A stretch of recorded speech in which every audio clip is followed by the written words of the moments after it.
विशंबर जी, ये किताब को साल डेढ़ साल तक छपने ना देना और उसके बारे में कुछ आधिकारिक तौर पर ना बताना, क्या ये गलत है क्या विशंबर जी? देखिए मानिक जी, दो तीन चीजें ध्यान में रखनी चाहिए इस देश को आज के दिन। पहली बात तो यह है कि पक्ष विपक्ष को छोड़ दो। पक्ष का काम आजकल है कि लीडर ऑफ ऑपोजिशन को कंप्लीटली बिलिटल करना, रिडिकुल करना, और विपक्ष का काम है कि प्राइम मिनिस्टर को अंडरमाइन करना, कॉम्प्रोमाइज बताना। अंडरमाइन करना, मैं कॉम्प्रोमाइज वर्ड यूज नहीं कर सकता, फौजी हूं, थोड़ा सा मुझे ऐसे शब्द। तो कॉम्प्रोमाइज शब्द का अर्थ थोड़ा समझा सकते हैं दर्शकों के लिए? देखिए, कॉम्प्रोमाइज शब्द का बहुत गलत मीनिंग है। अगर आप ठीक से लें तो उसका मीनिंग कुछ और है कि भाई आपका पर्सनल कैरेक्टर कंप्रोमाइज में पर्सनल कैरेक्टर आ जाता है। वो मैं अपने प्रधानमंत्री के लिए कभी भी नहीं बोल सकता। ऑनरेबल प्राइम मिनिस्टर हैं। और देखिए, एक और बात है मानिक जी, दुनिया किस दौर से गुजर रही है। आज दुनिया में सिर्फ स्टेबिलिटी है ना, तो सिर्फ इसी बात की है कि भी किस सरकार की थोड़ी बहुत किस सरकार की क्रेडिबिलिटी है।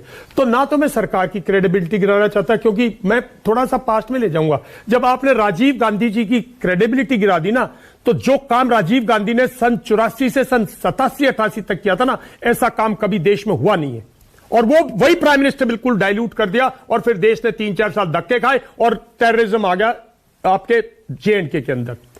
आपने मनमोहन जी को 2010-11 के बाद अंडरमाइन कर दिया। इतनी डिफिकल्ट सिचुएशन से एक डील साइन की अमेरिका से, जो इतनी इम्पॉसिबल जी, न्यूक्लियर डील। और उसके बाद एक नो क्राइसिस, 2008-9 का क्राइसिस, इकोनॉमिक क्राइसिस, खुद लिखते हैं ना प्रेसिडेंट अमेरिका ओबामा किया, लेकिन उनको अंडरमाइन कर दिया। मैं नहीं चाहूंगा इस टाइम पे प्राइम मिनिस्टर को अंडरमाइन किया जाए, क्योंकि 3-4 सभ्य भारी बहुमत से आए हैं, देश फिर ना गुमराह हो जाए। जहां भी देश चल रहा है स्टेबिलिटी तो है।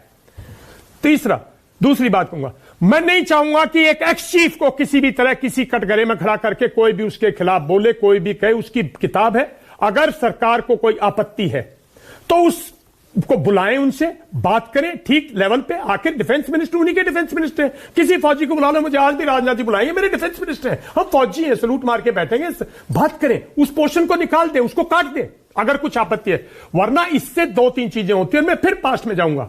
पास्ट में इसलिए जाऊंगा, जब 1998 में नेवल चीफ को सैक किया था, तो मैं एक लेफ्टिनेंट कर्नल था, डिप्लोमेट्स के बीच अमेरिका में, मैं रशिया में पोस्टेड था। उन्होंने कहा क्या होगा, मैंने कहा इसका फायदा पाकिस्तान उठाएगा। और 99 में कारगिल हुआ, पाकिस्तान ने कहा ये अब इनके यहां कंफ्यूजन है।